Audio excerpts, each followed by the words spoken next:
Bismillahirrahmanirrahim. Assalamualaikum warahmatullahi wabarakatuh. Kembali lagi di channel aku, Anis Tianto.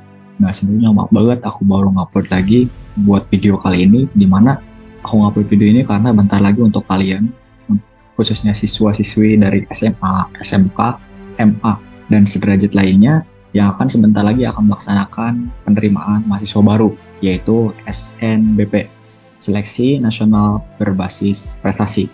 Nah, di sini mungkin aku bakal khususnya ke ITB aja karena mungkin aku kuliah juga di ITB, jadi aku di sini bakal ngasih tahu informasinya apa aja sih hal-hal yang harus dipersiapkan di SNBP ITB. Nah, jadi nanti sebelum aku mulai ini, aku mohon bantuannya juga ke kalian untuk dukung channel aku dengan like, komen, dan subscribe supaya aku bisa lebih semangat lagi dalam buat videonya. Nah, jadi SNBP itu kan sebentar lagi udah bakal dimulai, dan apalagi udah ada pengumuman kuota sekolahnya, udah ada siapa aja yang bisa ikutnya, dan beberapa di antara kita juga mungkin sudah ada yang membuat akun dari SNBP tersebut gitu. Nah, kalau kalian udah buat, nanti kalian tinggal pilih-pilih lah kira-kira universitas mana sih yang ingin kalian tuju, jurusan mana yang ingin kalian tuju, dan kalian harus bisa memantapkan pilihan kalian tersebut. Nah, di sini aku mungkin bakal jadi suatu pilihan aja lah buat kalian. Aku di sini bakal ngasih tahu informasi tentang SNBP di ITB.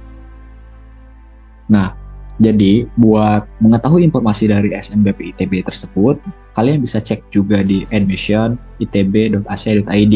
Mungkin nanti aku juga bakal taruh linknya di deskripsi buat kalian cek-cek lagi gitu untuk mengetahui apa aja sih persyaratan untuk SNBP ITB.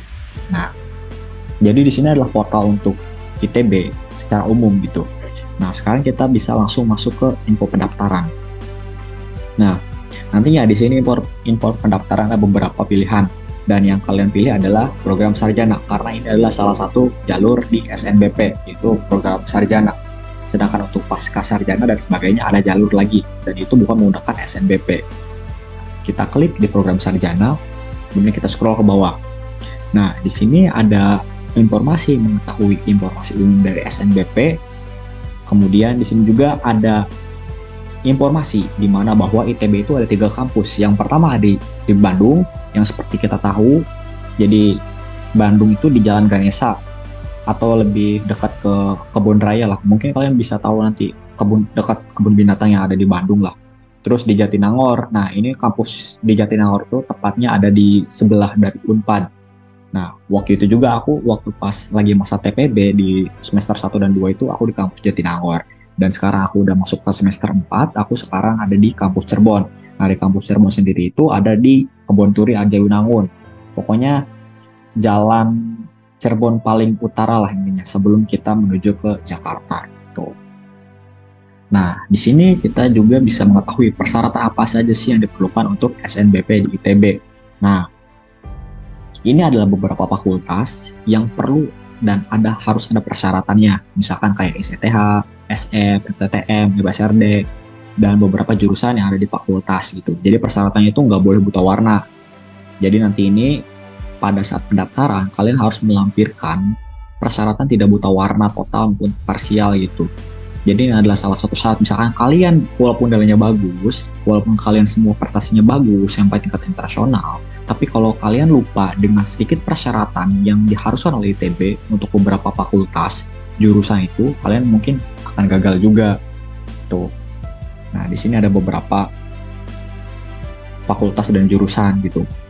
Nah, nanti kalian mungkin bisa kepo-kepo lagi apa aja yang ada di dalam fakultas-fakultas ini. Mungkin misalkan ini di dalam TTM yang aku tahu kan ada pertambangan, ada perminyakan, ada geofisika, dan lain sebagainya.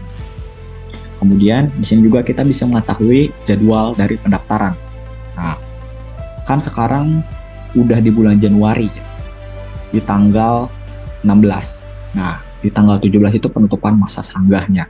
Dan pembuatan akun untuk SNPMB oleh sekolah dan siswa itu bisa dimulai dari hari ini, di tanggal 16 sampai nanti di tanggal 15 Februari.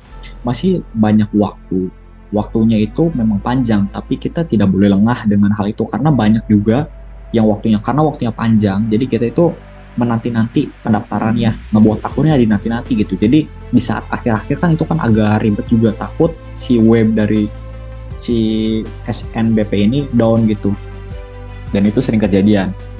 Nah, kemudian nanti penetapannya eligible-nya berapa orang, kemudian pengisi PDSS oleh sekolah, dan pendaftarannya di tanggal 14 Februari mendatang. Tuh. Dan itu sebentar lagi. Nah, di sini kalian bisa mengetahui informasinya. Kemudian di sini ada biaya pendidikan untuk di ITB. Nah, jadi di ITB itu ada dua. Yang pertama itu ada yang teknik dan non-teknik, atau bisa juga dibilang ada yang SBM dan ada yang non SBM gitu. Nah, di sini tuh untuk sekolah selain bisnis manajemen, jadi yang teknik jadi ada dari fakultas SM dan sebagainya kecuali SBM lah. Nah, itu UKT pertamanya itu adalah 0 rupiah. Jadi ini dikhususkan apalagi untuk kalian yang memiliki KIP kuliah. Kemudian UKT kedua yaitu 1 juta, UKT ketiga itu 5 juta, UKT keempat 8,75, dan UKT yang kelima itu 12 juta setengah. Nah, pada dasarnya kalian itu nanti pada saat masuk ke ITB akan langsung mendapatkan UKT 12 juta setengah. Sedangkan untuk yang KIP itu udah langsung pasti mendapatkan 0 rupiah. Nah, untuk kalian yang mendapatkan biaya UKT sebesar 12 juta setengah, jangan takut dan jangan kaget, karena nanti juga di situ di saat pendaftaran untuk akun pertama di ITB nanti gitu, informasi awal. Nah, kalian bisa mengajukan penurunan UKT gitu. Dan syarat-syaratnya mungkin nanti bakal aku jelasin juga kalau udah selesai dari seleksi SNBP ini. Dan untuk sekolah manajemennya sendiri, UKT terbesarnya itu di UKT kelima yaitu 20 juta. Memang ada perbandingan jauh gitu, karena untuk SBM sendiri merupakan jurusan yang menurut aku itu istimewa, karena S1-nya itu hanya ditempuh selama waktu 3 tahun, ya aku tahu. Jadi lebih cepat 1 tahun, dan itu memang kuliahnya super padat. Tuh.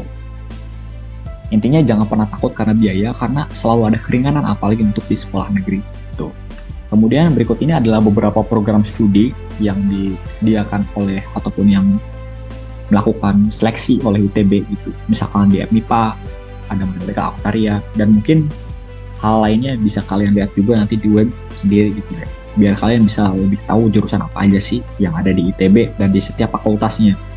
Nah, misalkan aku kan dari SAPPK gitu, dan jurusannya cuma 2, kalau nggak arsitektur, ya perencanaan wilayah dan kota.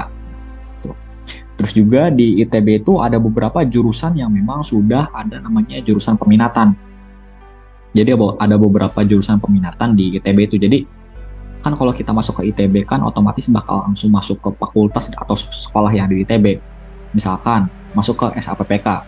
Nah, tapi ya aku ngambilnya program peminatan. Jadi di saat aku nanti lulus dari TPB, aku bakal langsung dapat jurusan yang aku inginkan saat pendaftaran, yaitu di perencanaan wilayah dan kota.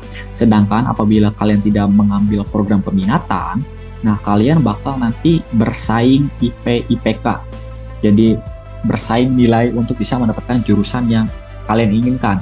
Misalkan di SAPPK sendiri kan banyak banget yang pengen masuk ARSI ya. Nah, di situ orang-orang yang pengen masuk ARSI, apalagi yang bukan program peminatan ARSI, itu akan bersaing untuk mendapatkan nilai terbaik dan prestasi terbaik selama di TPB semester 1 dan semester 2, dan kemudian akan langsung tanding gitu, dan juga dinilai juga dari survei yang mereka isi selama 3 kali gitu. Jadi program peminatan ini sebenarnya ngebantu kalian biar kalian gak usah terlalu pusing-pusing memikirkan harus dapat nilai begini gitu. Tapi yang penting kalian itu berusaha sebaik mungkin untuk bisa mendapatkan nilai terbaik aja gitu. Kayak aku nggak terlalu ngincer nilai di saat TPB karena aku nggak akan bersaing nilai untuk dapat jurusan yang aku pengen gitu. Intinya banyak plus minusnya dari program peminatan ini. Untuk plusnya sendiri ya kita sebenarnya bisa lebih santai, nggak terlalu harus dapat nilai yang memuaskan seperti harus A semua dan sebagainya. Tapi minusnya ya memang kita agak sedikit santai dan tidak bisa langsung di-push dari awal untuk bisa dapat hal yang kita pengen gitu. Nah, di sini ada juga 3 kampus di ITB, dijelasin juga ada fakultas apa aja di setiap kampusnya. Untuk di Ganesha sendiri itu semua fakultas ada. Nah, untuk di Jatinangor ada fakultas SITH, FTSL, dan FTI. Kemudian di Cirebon itu sudah banyak, walaupun memang kampusnya masih dalam proses, tapi fakultasnya dan jurusannya sudah terhitung banyak dibandingkan di Jatinangor, yaitu ada FITB, Di FITB itu ada jurusan Oceanografi, kemudian FTTM ada teknik perminyakan, pertambangan, dan geofisika. Kemudian di FTI yaitu ada teknik industri, di SAPPK itu ada perencanaan wilayah dan kota, dan di FSRD ada teknik kria.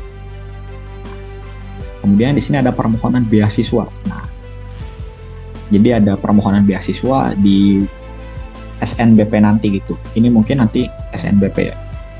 Jadi ini ada, kita itu bisa ngajuin skema-skema pembayaran UKT. Misalkan pencicilan, jadi cicilan selama 2 kali atau 3 kali. Dan itu juga kita bisa mengajukan keringanan seperti yang udah aku beritahu tadi gitu. Kemudian di sini ada informasi mengenai KIP kuliah. Jadi kalian mungkin bisa baca-baca lagi di sini mengenai KIPK supaya ngebantu kalian juga, apalagi kalian punya KIP, pengen ke ITB dan nilai kalian bagus, prestasi kalian bagus, kalian punya niat yang kuat, kalian ya bisa dapat 0 rupiah di ITB, kuliah di ITB bisa 0 rupiah gitu. Sedangkan misalkan secara dihitung-hitung untuk yang teknik aja ya, misalkan dia dengan biaya yang UKT kelima yaitu 12,5 juta, ya mereka ngebutuhin dana 100 juta untuk bisa lulus S1 di ITB. Tapi untuk KIP sendiri ya kalian 0 rupiah S1. Jadi banyak keuntungan yang bisa kalian dapat. Nah, jadi itu untuk informasi dari SNBP sendiri. Nah, kalian juga di sini bisa melihat ada informasi lain mengenai SNBT, seleksi mandiri dan tingkat kesulitan. Mungkin aku di sini bakal melihat sedikit hal-hal yang unik lah, yaitu di tingkat kesulitan di ITB. Nah, jadi di sini ada beberapa program studi dan keketatan di saat SNMPTN dan SBMPTN dan seleksi mandiri di tahun 2022 kemarin. Nah, di sini juga ada informasi kan, ada G, ada C. Kemudian ada juga J. Nah, kalau G itu FTTM Ganesha, yaitu FTTM yang ada di kampus Bandung. Kalau FTTM C berarti FTTM yang ada di kampus Cirebon. Sedangkan untuk J sendiri FTSL yang ada di kampus Jatinangor. Seperti itu infonya. Dan terlihat di sini ada beberapa jurusan yang mungkin ataupun fakultas yang bisa kalian uji coba. Bukan uji coba juga sih, yang bisa kalian coba lah intinya, bisa kalian bersaing. Misalkan di sini ada SBM, dengan keketatannya waktu 2021 itu kurang dari 5%. Kemudian di sini juga ada FTI Jatinangor, kemudian ada juga Sekolah Farmasi dan SAPPK Ganesha. Di situ keketatannya di bawah 5%. Tapi walaupun di bawah 5%, kalian harus tetap hati-hati karena orang yang pengen ke ITB memang bukan orang biasa gitu. Kalian harus bisa bersaing gitu. Dan di sini ada beberapa kuota program SNMPTN peminatan yang sudah aku jelasin tadi. Misalkan di SBM itu ada kewirausahaan, di FTTM ada teknik geofisika, FITB ada meteorologi dan oceanografi, FMIPA ada fisika, astronomi, dan kimia.